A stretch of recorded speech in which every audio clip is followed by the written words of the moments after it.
Bom dia, vamos falar com Deus. Fiquem de pé, fechem os olhos. Vamos entrar na presença de Deus. Esqueça-se de tudo lá fora. Vamos buscar a Deus. Este é um santo lugar. Estamos no santo lugar. Estamos no santo lugar. Porque sentimos que o Senhor está aqui.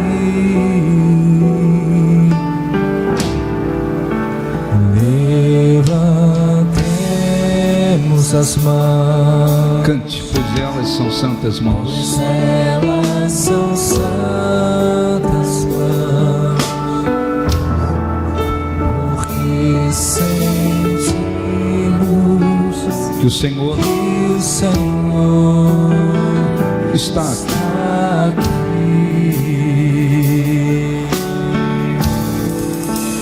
Nós nos levantamos no santo lugar. No santo lugar. Porque nós sabemos que anjos ao redor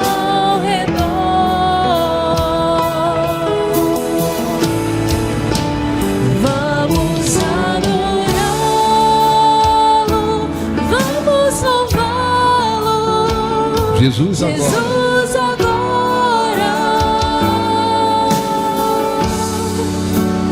vamos adorá-lo, vamos louvá-lo. Ele é o grande rei. Ele é o grande rei. Este é o santo lugar. Cante para Deus. Este é o santo lugar. Estamos num santo lugar. Estamos num santo lugar. Porque sentimos Que o Senhor está aqui. Levantemos as mãos. Levantemos as mãos. Pois elas são santas mãos. Pois elas são santas mãos. Porque sentimos que o Senhor está aqui.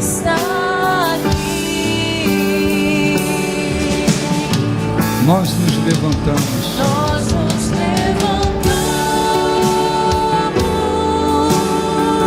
No santo lugar.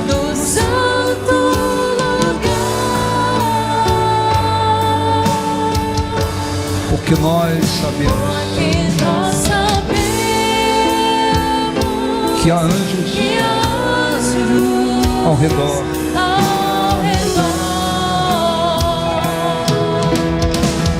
Vamos adorá-lo. Vamos adorá-lo, vamos louvá-lo. Jesus agora.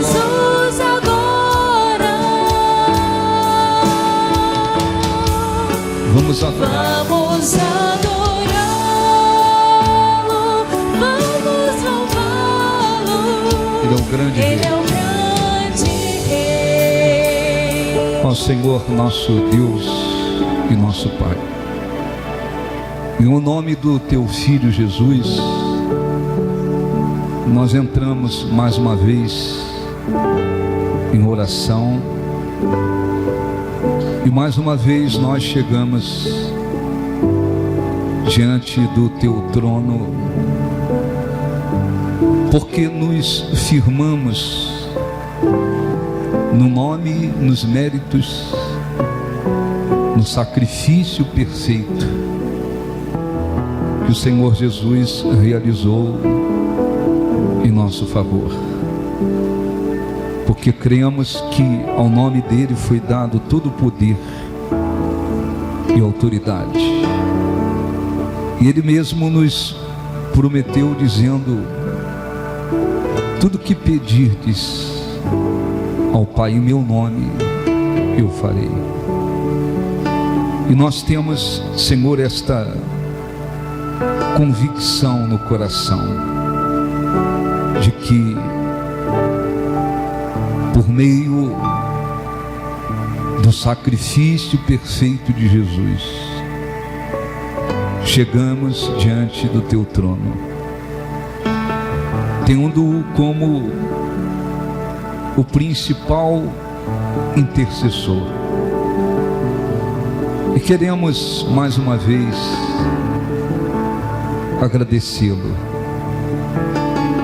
agradecê-lo porque a tua misericórdia nos alcançou. Agradecê-lo porque estávamos em trevas, dominados pelo império das trevas, e só através da tua misericórdia, da tua compaixão, da tua graça,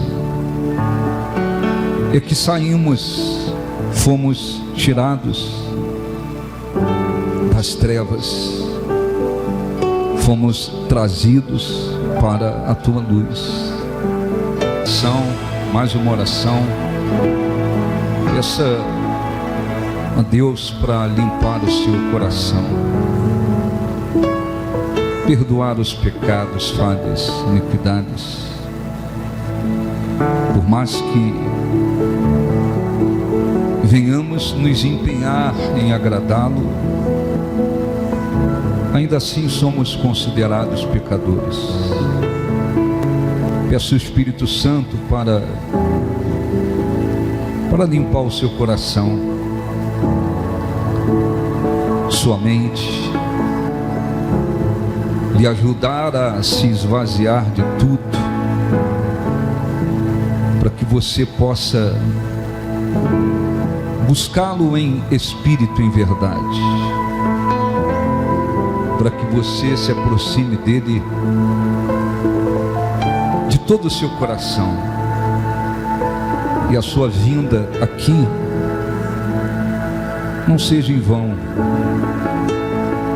não seja para cumprir uma obrigação,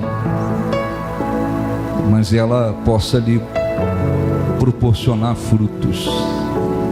Espírito Santo, abençoe cada uma dessas pessoas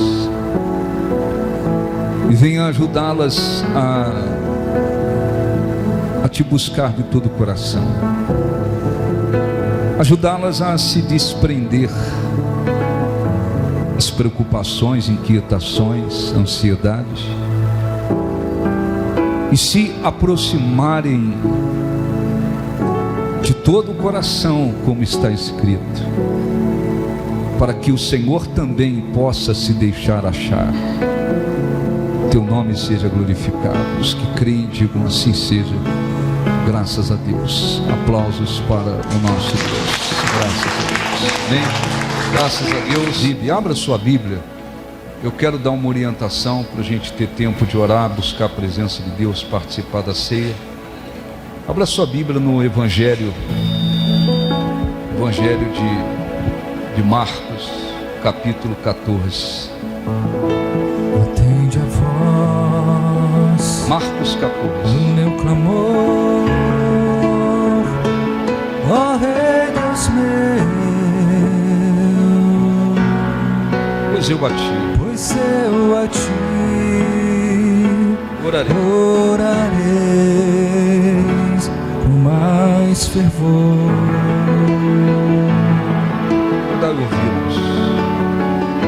Dai ouvidos às minhas súplicas, ó Senhor.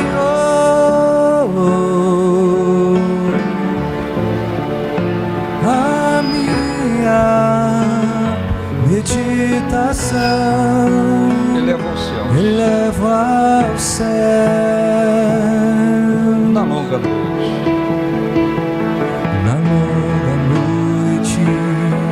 Eu a ti vigiarei Pela manhã tu virás. Pela manhã tu ouvirás a minha voz No teu tempo. e no teu templo, como em fervor, eu cantarei. Ó derrama Ó, derrama as tuas as bênçãos tuas bênçãos sobre nós. Graças a Deus. Olhe para mim, tá fazendo calor. Você tem que se esforçar para não dar uma dormida, apagar aí, desfalecer e perder a orientação do Espírito Santo. Muito importante que pessoa vindo à reunião, ela tem objetivo, ela tem propósito. Porque se você vier só por vir, para cumprir uma obrigação, não acontece nada. É perder uma oportunidade de crescer, de ser abençoado, de se fortalecer. Constantemente,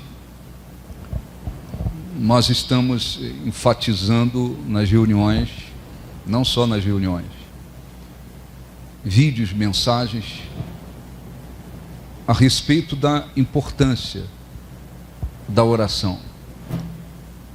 A oração era, podemos dizer, uma das armas ou um dos motivos principais porque os cristãos da igreja primitiva tinham força. Eles obedeciam, perseveravam na doutrina dos apóstolos, mas a igreja primitiva era uma igreja de oração, era formada por cristãos que se empenhavam muito na oração. A gente costuma dizer, há um número grande de cristãos que não oram, que não podem dizer assim, eu vivo na prática da oração. Muitos cristãos oram apenas quando estão passando por um momento difícil. Então, quando estão enfrentando lutas, um momento difícil,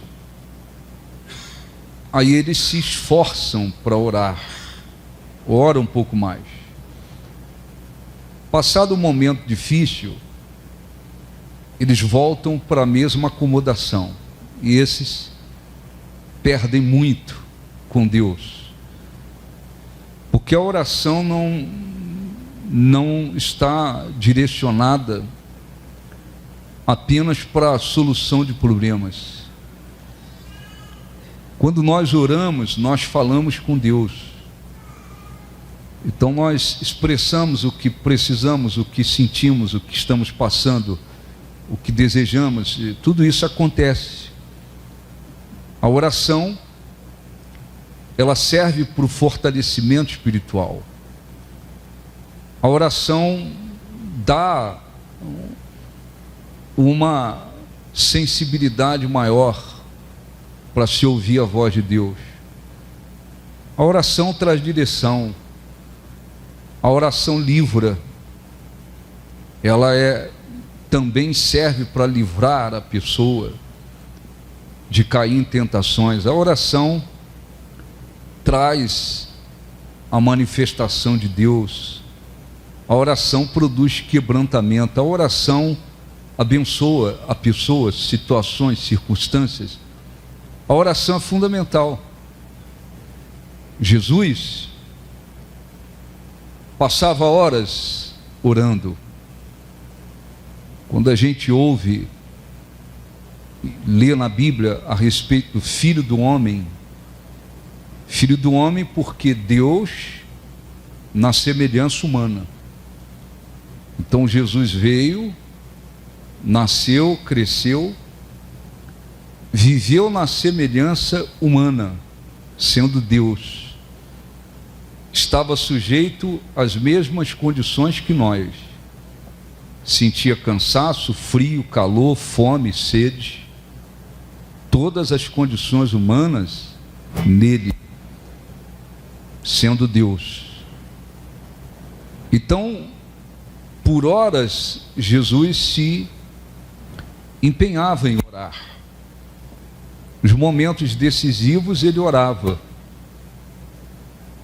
Na hora de tomar decisões importantes, ele orava.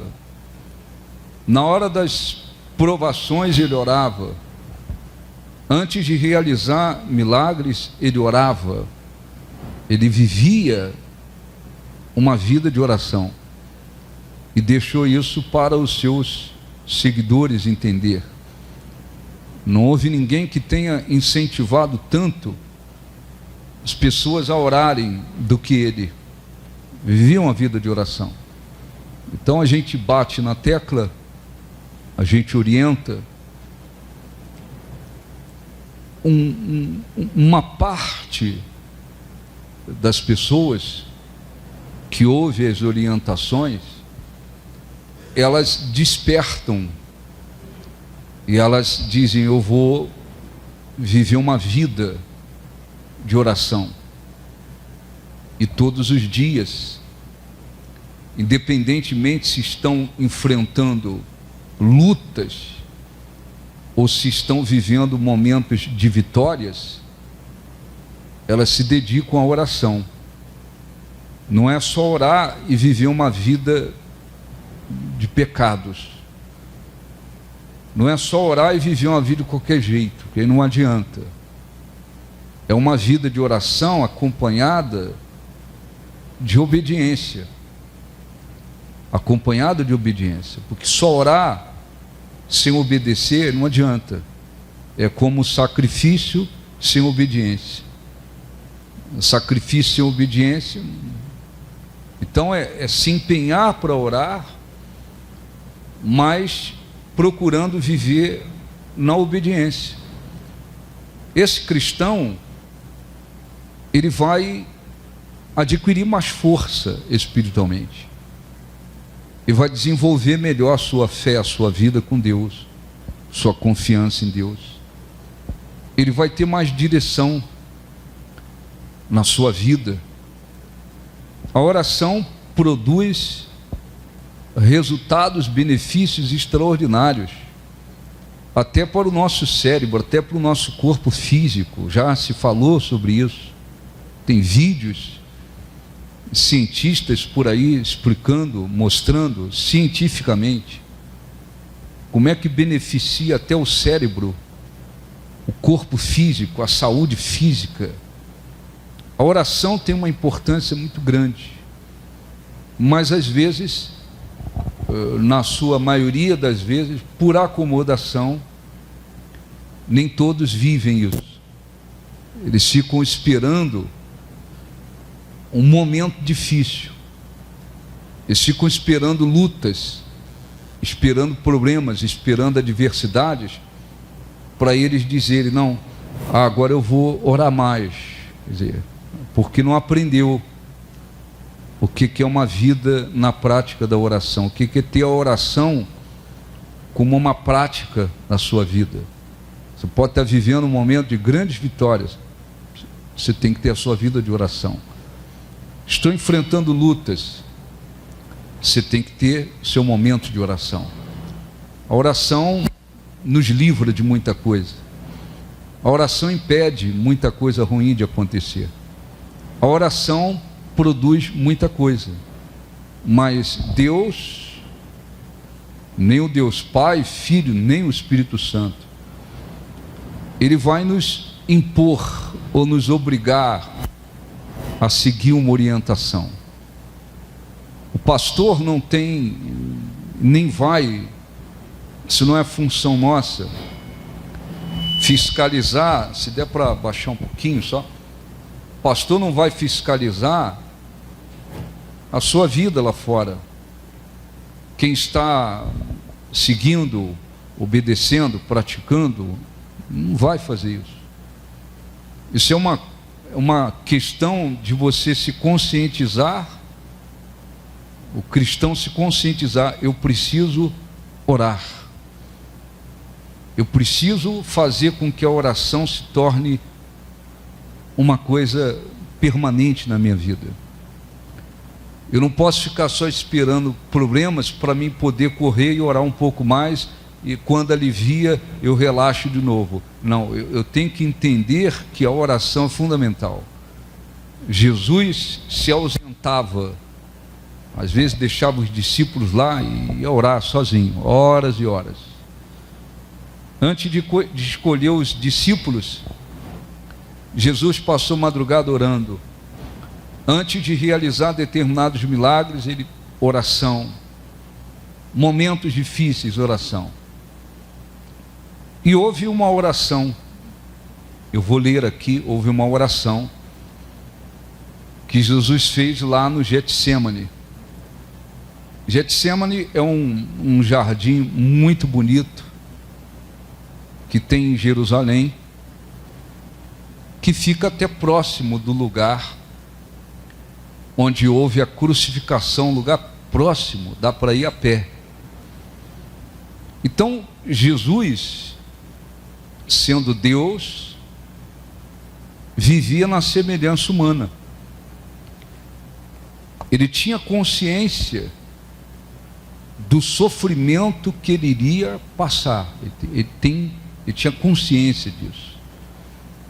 Então, depois da ceia, houve o dia da Páscoa, Jesus instituiu a Santa Ceia e já havia orientado Pedro de que ele seria provado, de que ele iria negá-lo. Quando estava algumas horas de ser preso, de ter que se entregar, porque ele se entregou, Jesus foi no Getsêmani orar. Aquele era um momento extremamente difícil, porque ele estava sendo Deus na semelhança humana, tem que lembrar disso. Então ele sentia dor, ele sentia frio, ele sentia calor, ele sentia fome, ele sentia cansaço, mesma condição que nós. Ele sabia do que ele ia passar. Ele tinha consciência de que por horas ele seria espancado, por horas ele seria espancado. Então você imagina uma pessoa saber que eu serei preso e por horas eu serei espancado. Jesus levou 39 chibatadas ou chicotadas. Aquelas chicotadas não apenas marcavam as costas, o corpo. Eles colocavam osso de carneiro na ponta do chicote. Então, quando atingia a carne, arrancava pedaço da carne. As pessoas ficavam com as suas costas, os ossos expostos. Jesus sabia que ia passar isso. Coroa de espinho na cabeça. Ele ia sofrer muito, muito. E se você verificar o que os cientistas, médicos e cientistas, quando eles analisam o sofrimento que Jesus passou fisicamente, isso é fisicamente, a coisa é absurda, porque crucificação, os ombros deslocavam, os punhos deslocavam e os tornozelos deslocavam por causa dos pregos. Todo o peso do corpo vinha para baixo. Os pulmões eram pressionados, órgãos eram pressionados, não havia como respirar. Então, o que a pessoa fazia? Ela fazia força para baixo para poder respirar. Os cientistas, médicos, analisam que a pressão arterial dele chegou 80 a 50, 80 por 50. Você imagina isso? Alguém com uma pressão arterial a ponto de chegar 80/50. Jesus gemeu a ponto do coração dele, aconteceu tanta coisa fisicamente, estou falando fisicamente, aconteceram tantas coisas gravíssimas fisicamente falando, que o coração dele derreteu, porque o cérebro, com tudo que estava acontecendo fisicamente, o cérebro envia ordem para o coração, pressão arterial 80/50, o sangue, coração batendo 220 por minuto, 220 batimentos por minuto. Chegou uma hora que o coração dele derreteu, explodiu, o coração dele explodiu. Quando o soldado enfiou, para saber se ele estava morto, enfiou a lança no lado dele, próximo à costela, jorrou água misturada com sangue, por causa de tudo que estava ocorrendo fisicamente. Foi uma coisa terrível. Então ele tinha consciência, o que eu vou passar? Aí ele foi com alguns discípulos para o Getsêmani, antes de ser preso. Ele foi numa angústia tão grande,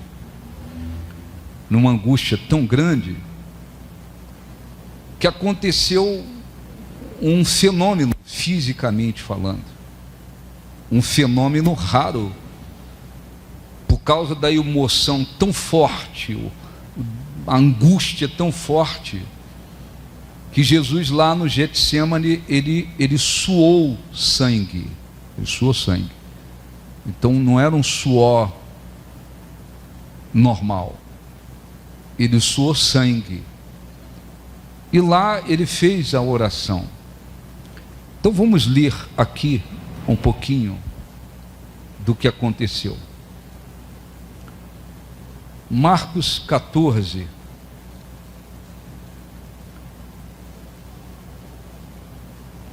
versículo 32. Então, ele estava para ser preso horas depois. Então, a angústia, né? E isso, olhe para mim, fisicamente, eu estou citando algumas coisas fisicamente. Espiritualmente, na cruz, Jesus iria, como aconteceu, atrair para si todas as maldições. Então você imagina tudo que é maldição que existe. Espiritualmente ele tinha que iria atrair para si, como aconteceu, todas as maldições. Você imagina as doenças mais graves. Jesus teve que, na cruz, ele atraiu para si todas as nossas enfermidades, todos os pecados, todas as maldições. Então, espiritualmente, tudo isso ia acontecer como aconteceu, a ponto de Deus virar o rosto, não pôde olhar para ele, porque ele se fez maldição, isso espiritualmente. Mas fisicamente, se você lê o relato de vários cientistas, médicos, que analisam friamente o que ele passou, aconteceu fisicamente. Um sofrimento assim que não dá para você ter uma noção. Então ele sabia o que eu vou passar. Então lá ele fez uma oração, diz assim: então foram a um lugar chamado Getsêmani. Ali chegados, disse Jesus a seus discípulos: assentai-vos aqui, enquanto eu vou orar. Levando consigo Pedro, Tiago e João, começou a sentir-se tomado de pavor e angústia, tá certo? Por quê? Deus, mas na semelhança humana, filho do homem. Então ele sabia todo o sofrimento que eu vou passar, que eu irei passar a partir de algumas horas. Então, quando ele chegou no Getsêmani, Pedro, Tiago e João, aquela angústia terrível tomou conta dele. Porque era fraco? Não. Imagine fisicamente, se uma pessoa soubesse que ela iria passar por tudo isso. Muita gente até morreria antes. Então aquela angústia e pavor tomou conta dele. E ele disse para os seus discípulos: a minha alma está profundamente triste até a morte. Ficai aqui e vigiai. A primeira coisa que ele falou: fique aqui e vigie. E adiantando-se um pouco, prostrou-se em terra e orava, para que, se possível, lhe fosse poupada aquela hora, né? O que havia no coração? Se for possível, eu não passar por tudo isso. Se for possível, né? Ser poupado daquela hora. E dizia na sua oração, ele disse: Abba, quer dizer, Pai, tudo te é possível, passa de mim este cálice, contudo não seja o que eu quero, e sim o que tu queres. Quer dizer, se puder, eu não ter que passar por tudo isso. Claro, ser humano, condição humana. Se puder não passar por tudo isso, contudo, que não seja o que eu quero, mas seja feita a tua vontade. Ele tinha que passar por aquilo. Ele tinha que morrer por nós. Ele tinha que morrer por nós. Então, sofreu, e é bom lembrar, sofreu tanto para quê?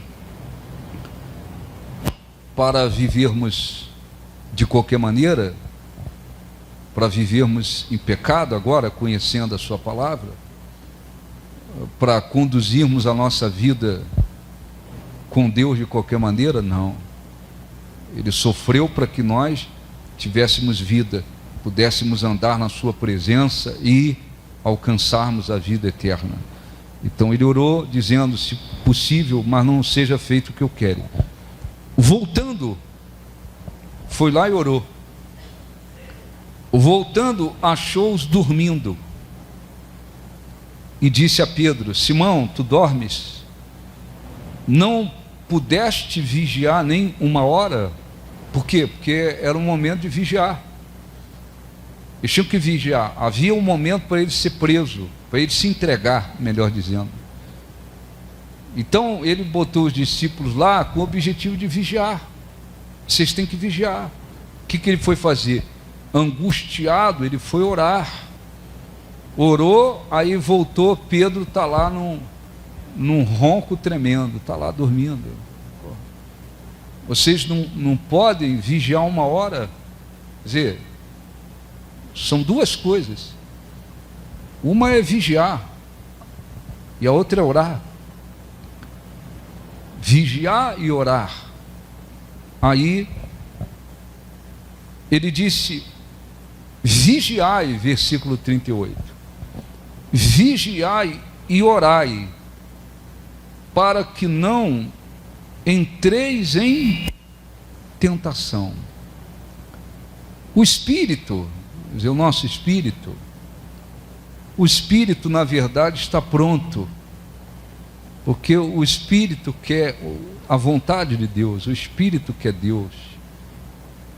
Mas a carne, aí quando se fala carne, não é corpo físico, é a natureza pecaminosa. Mas a carne é fraca, Então, quando se fala de carne, não é o corpo físico. Há uma luta entre o espírito, que quer Deus, que deseja Deus, que quer a vontade de Deus, e a carne, quer dizer, a nossa natureza pecaminosa. Há uma luta. Então, o espírito, Jesus disse, o espírito está pronto. Mas a natureza pecaminosa, a natureza humana, a condição humana é fraca. Ele não estava falando de pecado. Jesus viveu todos aqueles anos na condição humana, sendo Deus, mas na condição humana. Não podia cometer um único pecado, não cometeu nenhum, nem por pensamento, nem por prática, nem por palavra, nem por intenção. Ele não cometeu um único pecado. Se tivesse cometido um único pecado, por pensamento, palavra, intenção, atitude, um único, ele não poderia, o sacrifício dele não teria nenhum valor para nos salvar. Então ele venceu o pecado, o mundo, o diabo e depois a morte. Então ele disse, o espírito está pronto, mas a carne é fraca. Retirando-se de novo, orou, repetindo as mesmas palavras, mesma coisa, ó Deus, tudo é possível, se possível for, passa de mim esse cálice, contudo que não seja feita a minha vontade. Aquele foi um dos, tirando o momento, a partir do momento que ele foi preso,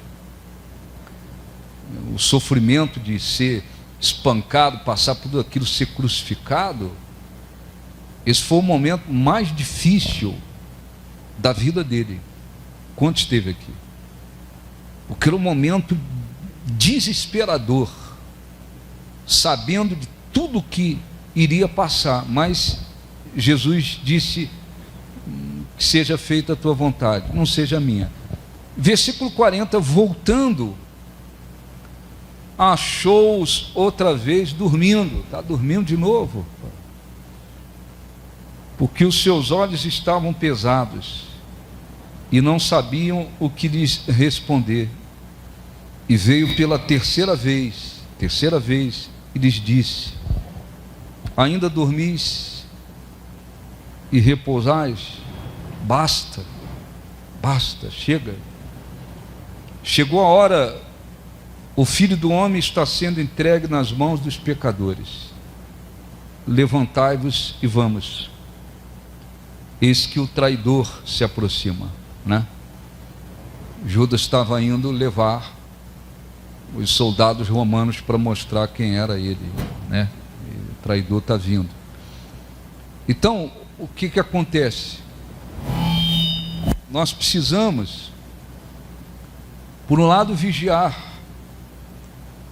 Você tem que vigiar como é que você está andando com Deus.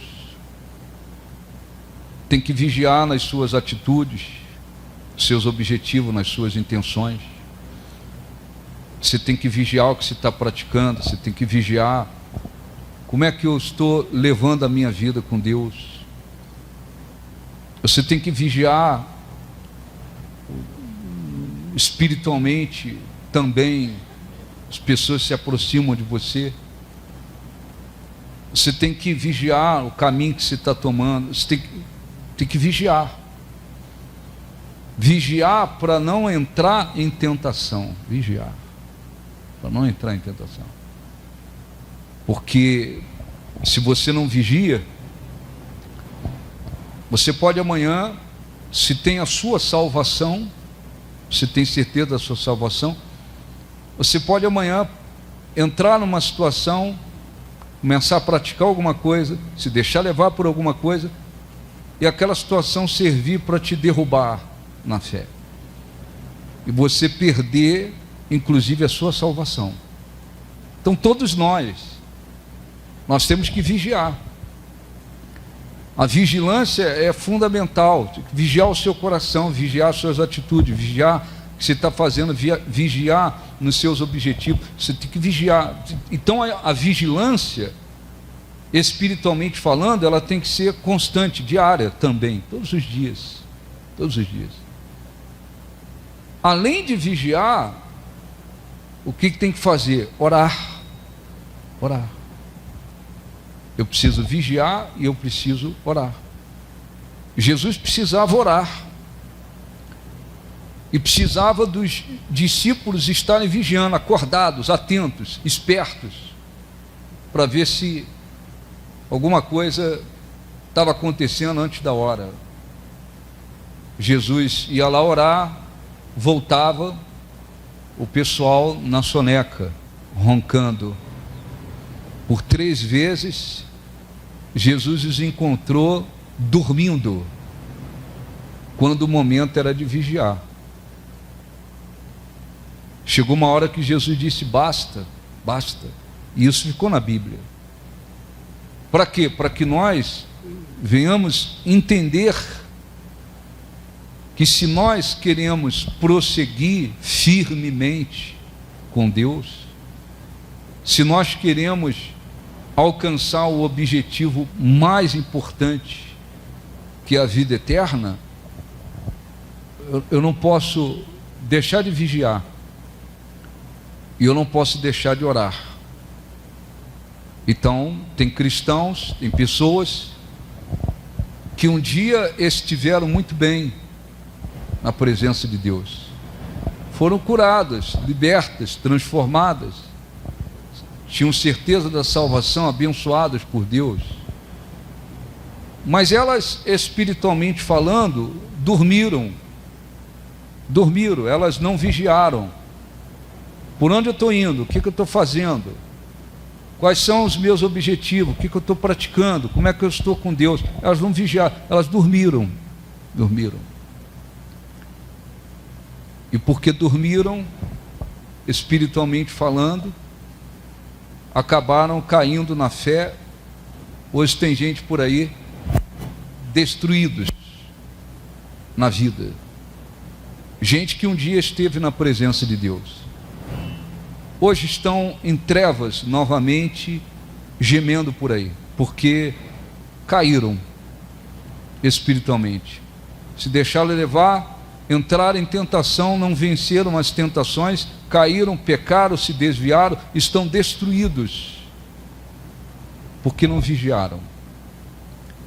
E outros vivem enfraquecidos, e outros também estão por aí caídos. Por quê? Porque não entenderam. Eu preciso orar, eu preciso tanto vigiar como também eu preciso orar. Eu tenho que fazer as duas coisas. Ninguém vai fazer isso por você. É individual. Ainda que o pastor, e oramos nas reuniões, oramos fora das reuniões, e Deus é testemunha disso. Oramos pelas pessoas que estão sob a nossa responsabilidade. Oramos pelos membros da igreja, oramos por aqueles que estão na nossa responsabilidade, espiritualmente falando. Sim, essa é uma responsabilidade nossa, orar. Você não pode também cair na besteira e dizer: o pastor está orando por mim, o bispo está orando por mim, tem gente orando por mim, eu não preciso nem vigiar e nem preciso orar. Na hora que vier as dificuldades, aí eu vou lá e oro. Na hora que vêm as lutas, eu oro um pouco. E viver, às vezes, meio que dormindo espiritualmente. Tem que vigiar. Tem cristãos que estavam muito bem, desfrutando das bênçãos de Deus. Às vezes o diabo traz alguém, um parente, uma amizade que vem.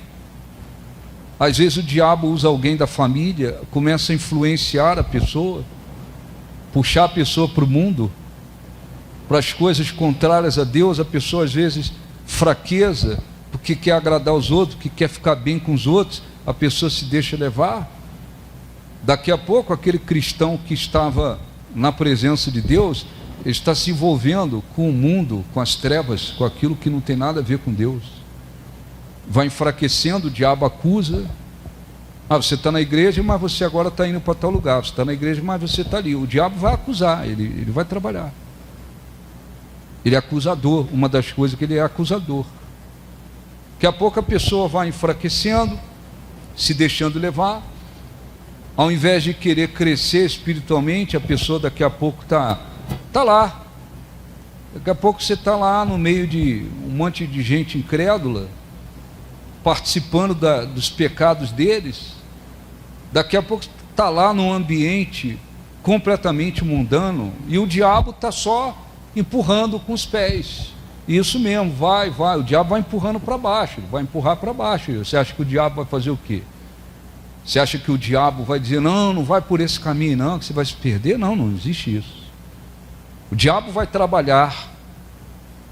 Daqui a pouco aquela pessoa já não tem a mesma fé, já não consegue mais orar, já não consegue mais ter força. Por quê? Porque agora as trevas estão tomando conta da pessoa. O pastor não tem condições e nem essa função nossa, não é essa função nossa. O que você faz lá fora, não procuro nem saber, nunca vou procurar saber. Não é comigo, não existe isso. Se está andando na presença de Deus, espero que esteja, esse é o nosso desejo. Se está envolvido com coisas erradas, não posso fazer nada, a não ser orar para a pessoa acordar, despertar e falar, não, isso acontece. Tem gente que podia estar muito bem na sua vida com Deus, abençoada, às vezes se deixou levar por um parente, alguém que diz amigo,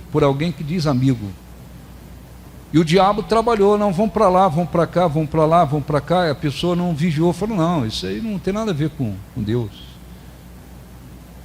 Eu não posso viver praticando, me associando com as pessoas mundanas, incrédulas.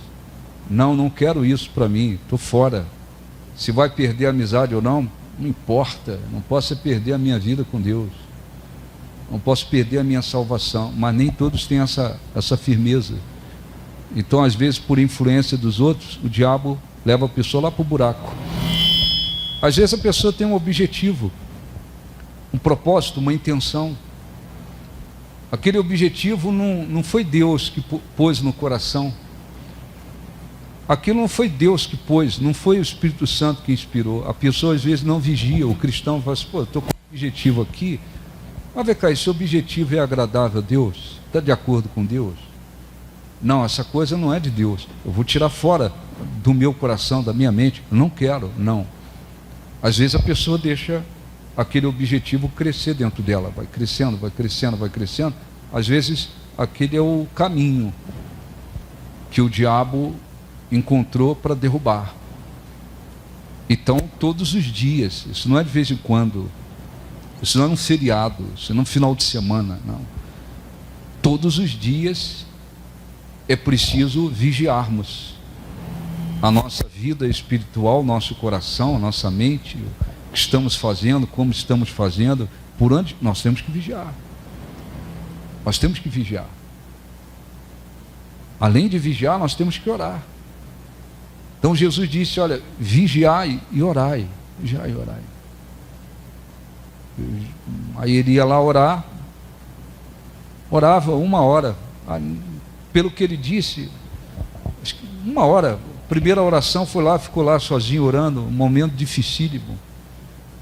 Aí quando ele volta, Pedro está lá no maior ronco. Aí ele, Pedro, você está dormindo? Você consegue vigiar 1 hora? Aí chamou a atenção deles, foi lá orar de novo, falar a mesma coisa. Aí volta a terceira vez, está lá de novo, não consegue vigiar. Vocês não conseguem vigiar? Basta, chega, deu um basta. Isso ficou na Bíblia. Então a luta para chegar na presença de Deus é grande. Você chegou pela sua força. Não foi pela sua força, não. Você teve que se dispor a abrir o coração, mas a misericórdia de Deus chegou sobre você. Senão você estava, você e todos nós, estavam na mão dos demônios até hoje. E alguns o diabo já tinha até matado há muito tempo. Essa é que é a realidade. Então, para a gente chegar, Deus foi muito misericordioso. Pô, eu cheguei, agora conheço a Deus, conheço a palavra de Deus, estou na presença de Deus. Eu tenho uma riqueza que bilhões de pessoas não têm. Bilhões de pessoas não têm. Bilhões de pessoas não têm. Conheci Jesus, agora eu tenho a vida eterna, a certeza da vida eterna dentro de mim. Eu não posso perder isso por nada. Pode perder tudo, mas eu não posso perder isso. Eu não quero perder. Como é que vai viver? Assim, de qualquer jeito? Vou lá na igreja, assisto a reunião, cumpro uma obrigação, de vez em quando eu oro, quando o negócio aperta eu oro, de vez em quando eu vigio, o pastor fala na reunião, olha, olhe para o seu coração, analisa, aí de vez em quando eu vigio. Não, assim não funciona. Assim não funciona.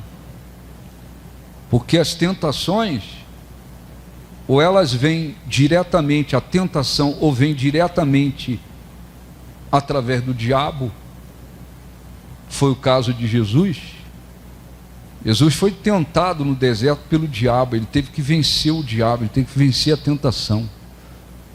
O que ele fez? Ele cobiçou alguma coisa? Não, não fez nada. Então a pessoa pode estar muito bem e a tentação pode vir diretamente trazida pelo diabo. Mas as tentações também vêm pela cobiça do coração. Às vezes se cobiça alguma coisa que não é da vontade de Deus. E aquela cobiça, ela vai abrir a porta para uma tentação. Então, ser tentado, até Jesus foi, mas ele venceu. Então, ser tentado, qualquer um pode ser diretamente pelo diabo, mas a pessoa também pode, o cristão pode ser tentado pela cobiça do coração. Ele tem que estar em condições de vencer a tentação. Tem que estar em condição de vencer. Quantas homens, mulheres, jovens, moças, rapazes destruíram a vida com Deus, às vezes por uma ansiedade pela vida sentimental. Quero casar, quero casar, quero ter alguém, quero casar. Querer casar, constituir família, nenhum problema nisso. Agora tem que ter a direção de Deus, não tiveram. Às vezes a moça cristã, ela cai na mão de um incrédulo, destrói a vida dela, destrói a vida espiritual e às vezes tem a vida destruída. Poderia esperar o momento certo, Deus abençoar com a pessoa escolhida por Deus, mas não conseguiu. O desespero, a ansiedade pela vida sentimental abriu uma porta. Aí o diabo traz o fulano, cara endiabrado,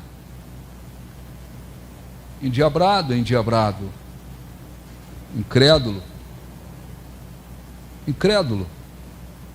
Daqui a pouco está namorando, está se envolvendo com uma pessoa incrédula. Luz e trevas. E é enganada. Às vezes alguém fala, ó, esse rapaz é incrédulo, ele não tem a presença de Deus, ele não segue Jesus, ele não é convertido, está cega. Aceita, se deixa levar. Tudo vai por água abaixo, tudo se destrói. Por quê? Porque é preciso vigiar e orar. Vigiar e orar. Jesus deixou isso claro. Ele não vigiava só, ou mandou vigiar só naquele momento. Não, vigiar e orar. O espírito está pronto, mas a carne, essa natureza terrena, ela é fraca. Ela é fraca. Então você não pode se basear na sua natureza terrena. Não dá. O que eu tenho que fazer? Eu tenho que estar muito forte espiritualmente. Eu tenho que fortalecer o meu espírito a cada dia. Cada dia. Cada dia. Cada dia. Você tem que ter direção. O que fazer? Para onde eu vou? De que maneira eu vou? O que eu faço? O que eu faço? Tem cristãos por aí que eu tenho que cuidar do meu corpo. Claro, você tem que cuidar do seu corpo fisicamente. Tem que cuidar. Você tem que ver o que você come, como é que você cuida do seu corpo. Isso não quer dizer que você não possa ter um problema. Às vezes a pessoa cuida e tem. Mas se cuidar, vai evitar. Tem cristãos por aí indo para a academia. É pecado ir para a academia? Cuidar do corpo físico? Depende. É que é pecado. Mas você é um homem cristão, tu vai para a academia, é um ambiente complicado ou não? Sim ou não? Como é que 95% das mulheres vão para a academia? Como? Como? É complicado ou não? Tu fala, vou para esse ambiente. Isso é vigiar ou não? Vou lá, toda hora tem uma mulher seminua. Tem um aparelho livre ali na sua frente. E tem 10 livres lá. A pombagira vem para onde? Para onde? Para a sua frente, para a frente do homem. A pombagira vai se empinar onde? Na frente. Às vezes o sujeito começa a cobiçar a mulher, mas ele devia falar, o ambiente aqui, 90% desses ambientes, pode ter algumas exceções, né? Às vezes tem senhoras que tem que fazer tem que se cuidar fisicamente, às vezes até uma questão, né, de fazer uma fisioterapia. Tudo isso a gente entende. Tem algumas senhoras que são decentes, vão vestidas de modo decente, mas 90% vai como? Vai ver as academias, tem um monte de lésbica agora frequentando a academia para quê? Só para cuidar do corpo? Não, muitas lésbicas vão para a academia para conseguir mulheres lá dentro, ou não? Está cheio de homossexuais, ou não? Sim ou não? Sim ou não? Então, o cristão, ele tem que vigiar, não tem? Fala, eu preciso cuidar do meu corpo, mas aquele ambiente lá, isso é o quê? Isso é vigiar. Então não dá para ir para uma academia por causa do ambiente que é. Eu vou me cuidar, sei lá, em casa. Inventa lá um negócio lá. Ninguém está proibindo ninguém aqui de nada. Só estou dizendo que tem que pensar ou não. Os homens então nem se diga. Os homens então nem se diga. Então a gente tem que vigiar para onde a gente vai, o que a gente faz. Tudo isso é para cuidar do quê? Da nossa vida com Deus. Para não dar uma chance. Tem cristãos às vezes com casamento arrebentados. Às vezes o cristão fala, não, mas eu vou com a minha esposa para a academia. Você pode ir com a sua esposa. A sua esposa não impede a pombagira de vir se empinar na sua frente, tá certo? Não impede. Não impede. Às vezes o cara está dentro da academia olhando para a mulher. Está pecando, está cobiçando. Não, mas ele é casado e tem aliança. Ter aliança impede? Para pombagira é melhor o quê? Casado ou solteiro? Hein? Para as pombagiras é melhor o quê? Dar em cima de um solteiro ou de um casado? Fala aí, pessoal. Ou não? Ou eu estou errado? Então, não estou aqui condenando ninguém, não. Não sei se você vai para a academia ou se não vai. Estou dando exemplo aqui, inclusive, para os homens e até para as mulheres. Tudo isso é questão da gente vigiar, tá certo? A gente vigiar. Você tem familiares, você tem que tratá-los com respeito, consideração. Seja humilde, não atropele ninguém, seja de fora da sua casa ou não, seja humilde. Mas você tem que vigiar. Qual é a condição espiritual dessas pessoas? Qual é a condição espiritual do seu marido? O meu marido é incrédulo. Meu marido é mundano. Meu marido ainda não se voltou para Deus.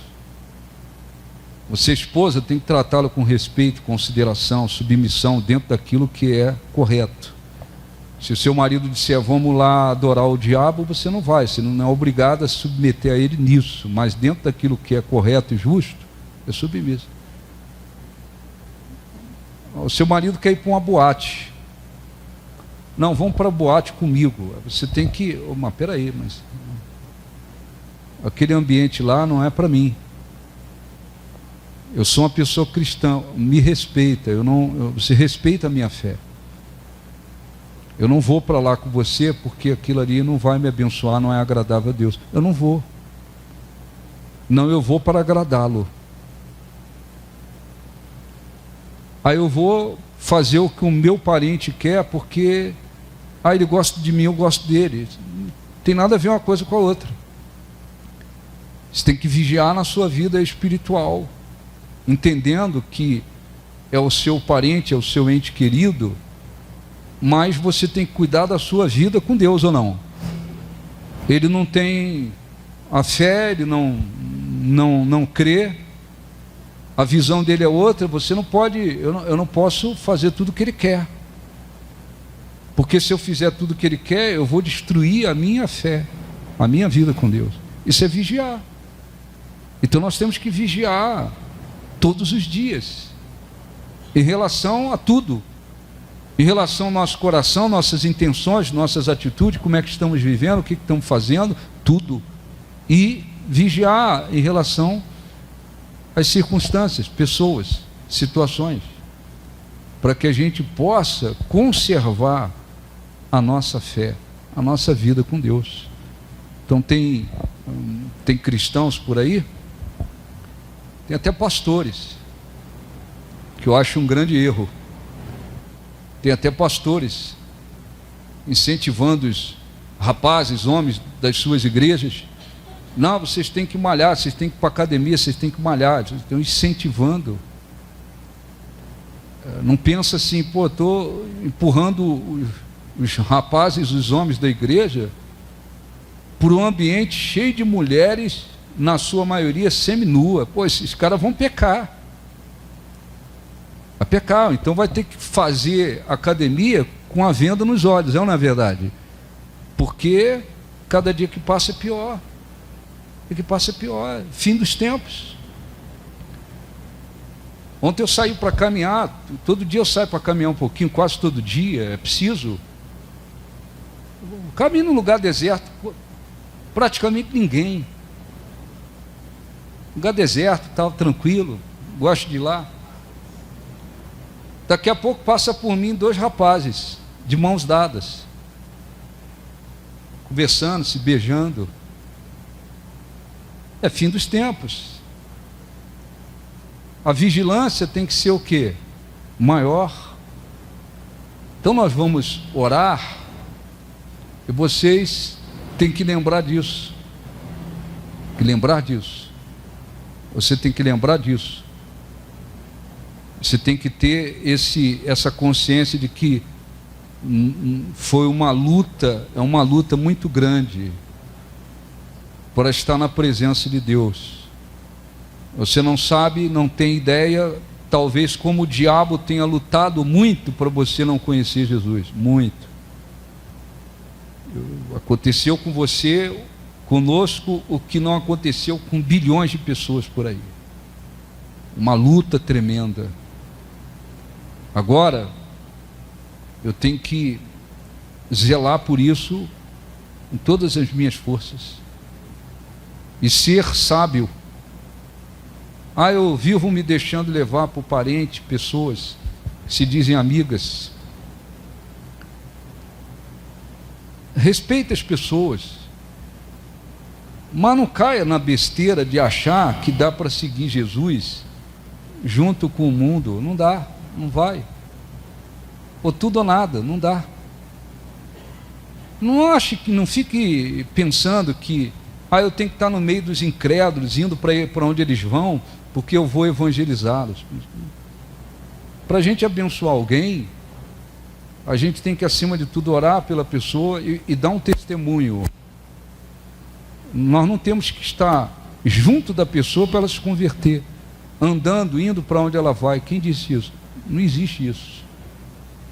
Às vezes a pessoa vem com sinceridade, busca Deus, mas tem pessoas que são fracas e elas ficam preocupadas com os outros, em agradar os outros, e aí se torna mais fácil ainda para tomar uma rasteira, porque o diabo vai usar os incrédulos. Vão para lá, vão para cá, vão fazer isso, vão fazer aquilo, vão para lá. Não, você tem que fazer.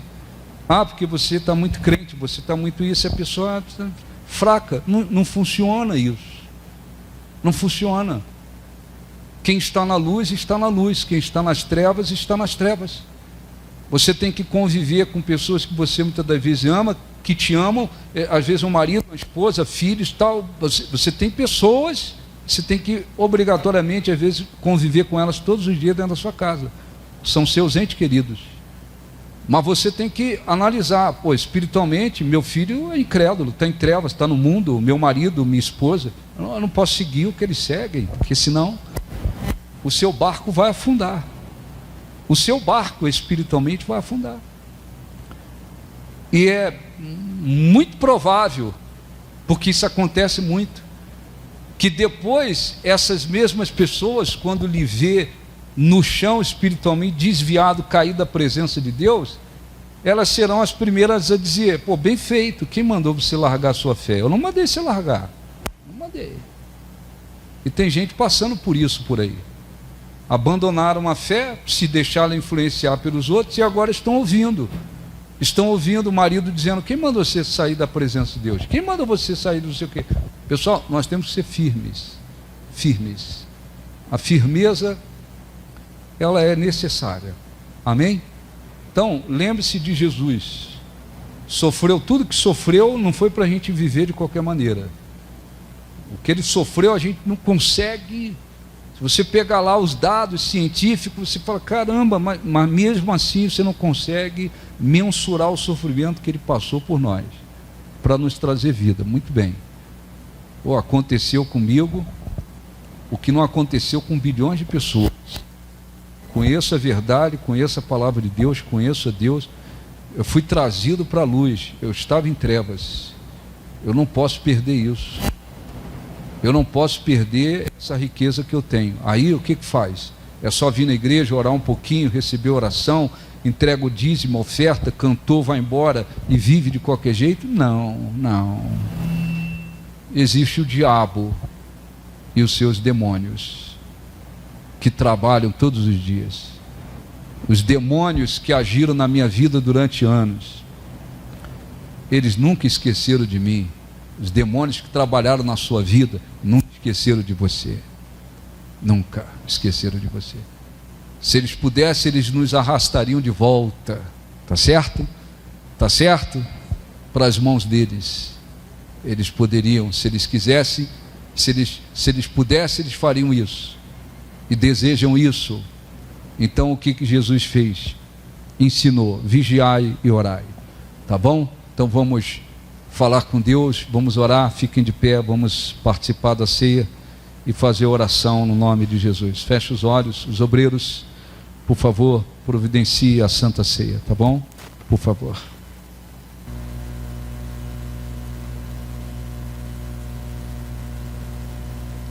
Feche os olhos, por favor.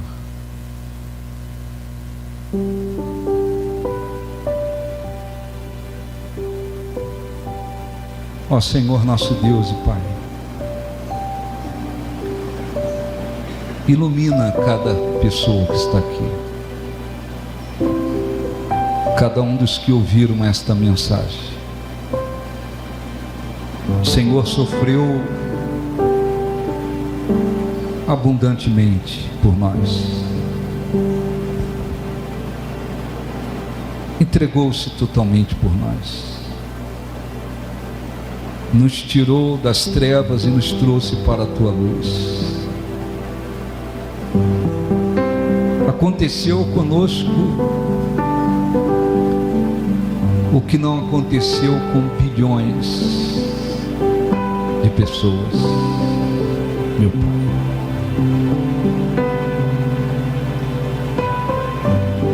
Precisamos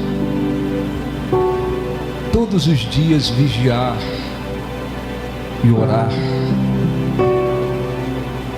porque o Espírito na verdade está pronto,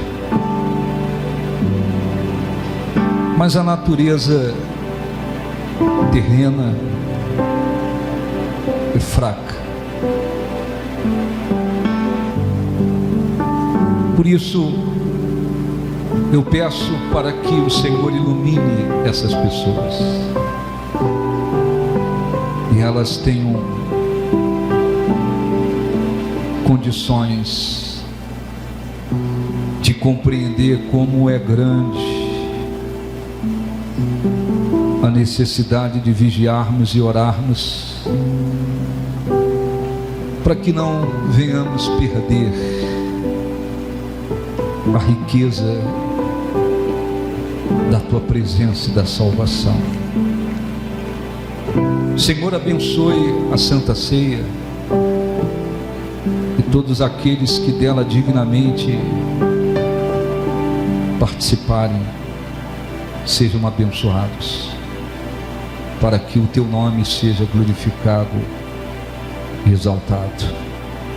Diga em nome de Jesus, nos abençoe, Senhor, nos dê condições de compreender tudo o que ouvimos, que a tua palavra, que esta mensagem produza frutos dentro de nós. Em nome de Jesus nós te pedimos, amém. Podem sentar no nome de Jesus. Eles vão servir a ceia. Se você vai participar, pega o pão, pega o cálice, tá bom? Ajuda aí, Aline. Hoje tem alguns obreiros que vêm à noite, outros estão viajando, então pedir para ajudar aí. Ajuda aí, por favor. Vai. Este é o meu respirar. Este é o meu respirar. Este é o meu respirar. Teu Santo Espírito vivendo em mim. Este é o meu pão. E este é o meu pão. E este é o meu pão. Tua vontade. Tua vontade feita em mim.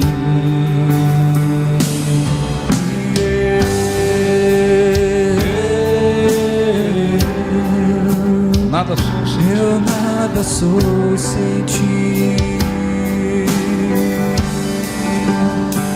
eu.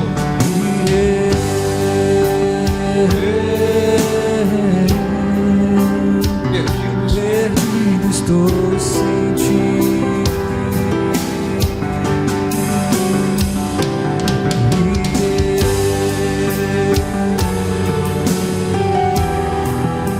Nada sou sem ti. Fiquem de pé, por favor. Feche os olhos e cante.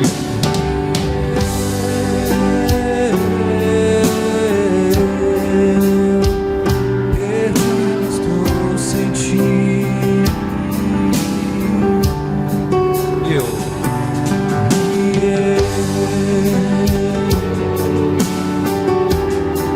Perdido estou. Feche os olhos, por favor. Faça a sua oração. Por mais que venhamos expressar a nossa gratidão, o nosso reconhecimento pelo que Ele fez por nós, ainda assim não é suficiente. Por mais que tenhamos informações a respeito do sofrimento que Jesus passou por nós, ainda assim não temos ideia de como Ele sofreu por nós. Sofreu tanto que o coração físico dele explodiu e derreteu. Sofreu tanto que não temos como mensurar, para que nós tivéssemos vida e vida eterna, para que andássemos em sua presença, para vivermos eternamente na sua presença. Não há, Senhor, palavras suficientes para expressar o quanto devemos a Ti, o quanto somos devedores de Ti. Mas o Senhor sofreu, morreu, mas venceu todas as coisas. Nem a morte pôde detê-lo. Ah, Senhor, aceite a expressão de gratidão, aceite o nosso louvor, aceite a nossa adoração, aceite, Senhor, o nosso amor, e venha em nome de Jesus, Espírito Santo, abençoar e consagrar este pão que levantamos para o alto, para que ele seja símbolo do teu corpo, Senhor. Corpo que foi transpassado, moído pelas nossas iniquidades, o corpo que trouxe vida ao mundo, que quando dele comermos sejamos abençoados como foram os discípulos quando comeram do pão, quando ouviram o Senhor dizer: comei dele, este é o meu corpo que é dado por vós. E eles foram abençoados, encheram-se de vida espiritualmente e de alegria, porque estavam alimentando-se do corpo que trouxe vida ao mundo. Que assim aconteça conosco, e a nossa vida sirva para te glorificar, e os que creem digam: assim seja. Com os olhos fechados, como este pão.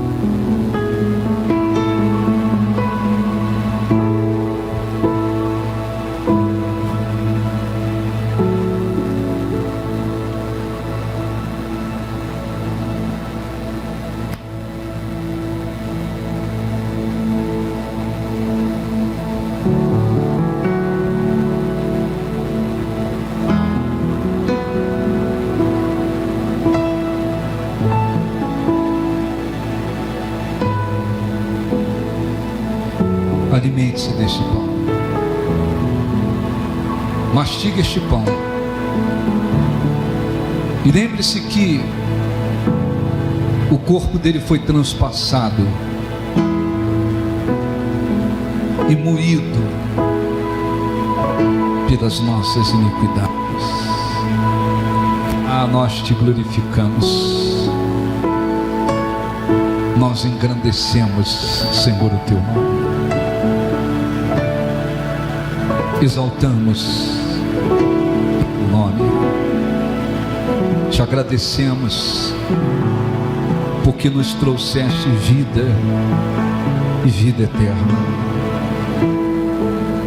Que este cálice seja, Senhor, abençoado,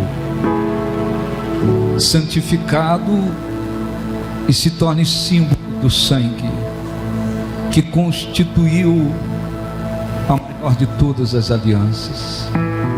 Que ao bebermos deste cálice sejamos espiritualmente abençoados, que façamos memória de Ti, Senhor, todos os dias, até que Tu venhas. O Senhor foi, mas o Senhor virá. Nós Te adoramos, nós Te glorificamos, e os que creem digam assim seja. Beba agora do cálice com seus olhos fechados.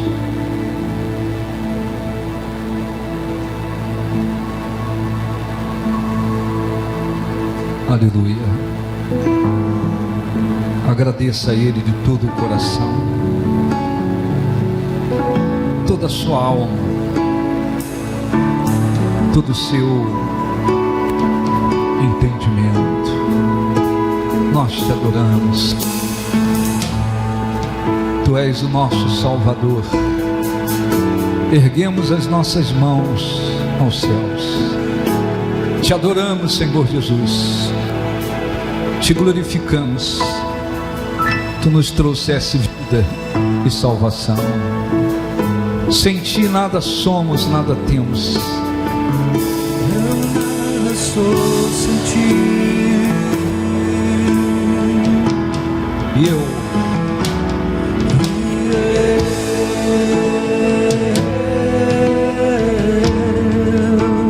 nada sou.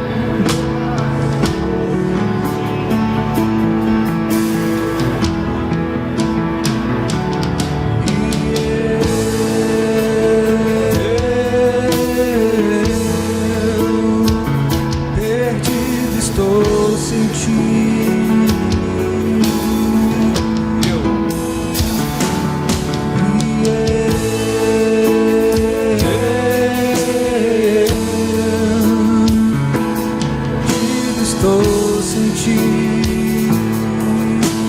Diga, Senhor, nós Te agradecemos de todo o nosso coração, toda a nossa alma e entendimento. Graças a Deus. Aplausos para o nosso Deus. Podem sentar.